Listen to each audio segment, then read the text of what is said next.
Di luar panas banget. Kayaknya minum yang seger-seger. Enak nih kayaknya nih ya. Cuaca panas, minum yang seger-seger ya. Ya.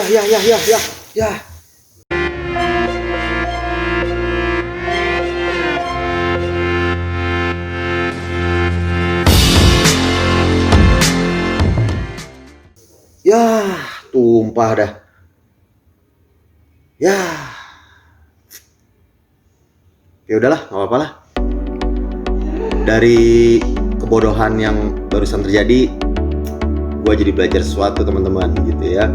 Jadi hari ini gue mau sharing mengenai apa yang namanya emosi ya.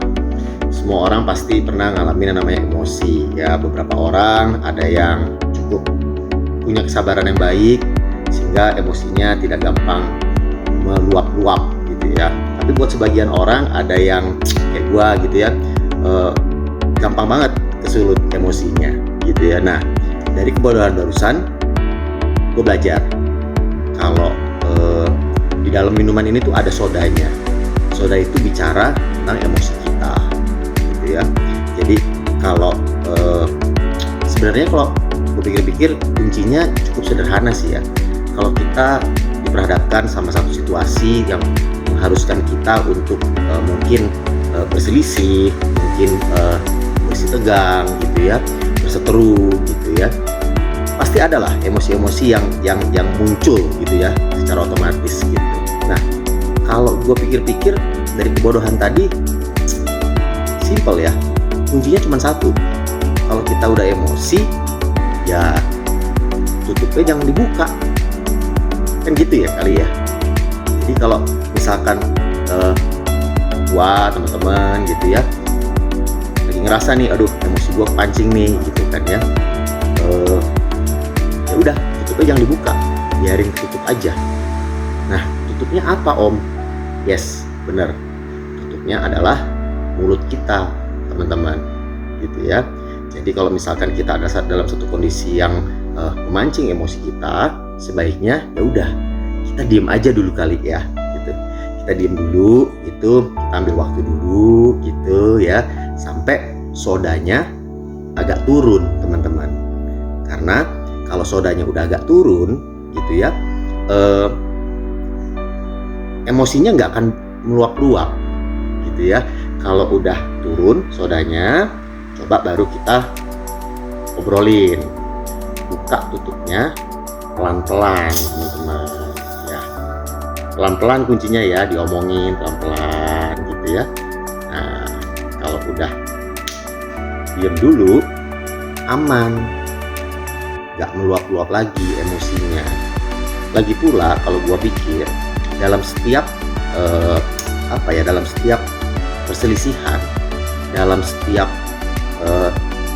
perseteruan lah gitulah ya, baik itu kita beradu debat secara verbal, ataupun kalau kata teman-teman gua sampai salam olahraga gitu teman-teman ya, baku hantam gitu ya.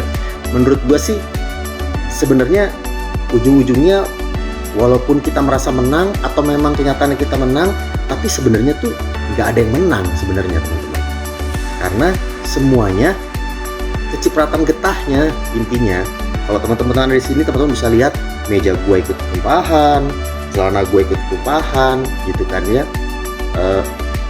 Nggak ada yang menang jadinya gitu kalau menurut gue gitu ya. Dan kalau teman-teman perhatiin dari kebodohan tadi, siapa sih yang kena sodanya paling banyak? Yang kena paling banyak tangan gue sendiri teman-teman gitu. Jadi ya menurut gue dalam setiap perseteruan atau perselisihan, kalau dilakukan dengan emosi, nggak ada yang menang. Contoh, pernah nggak teman-teman udah meledak, udah all out, keluar semua, terus teman-teman merasa menang, tapi beberapa saat kemudian teman-teman ngerasa, aduh, walaupun kecil suara hatinya gitu ya, teman-teman ngerasa, aduh, kenapa ya gue tadi gitu ya, harusnya gue nggak ngomong gitu deh, harusnya tadi nggak gue pukul deh, harusnya tadi gue bisa gini deh, gitu deh. Nah, itu contohnya teman-teman. Jadi memang kalau kita meledak-ledak gitu ya, tutupnya nggak kita jaga gitu ya, nggak ada yang menang teman-teman, semuanya kalah, dan yang rugi paling banyak biasanya ya kita sendiri gitu teman-teman. So hari ini gue sharing dikit aja. Ingat, kalau lagi ketemu sama problem dan teman-teman mulai merasa emosinya mulai naik, meluap-luap, ingat jangan buru-buru dibuka tutupnya ya teman ya. Paham sampai sini ya teman-teman ya? Kalau paham, gua mau ngepel dulu ya. Bye bye, God bless you.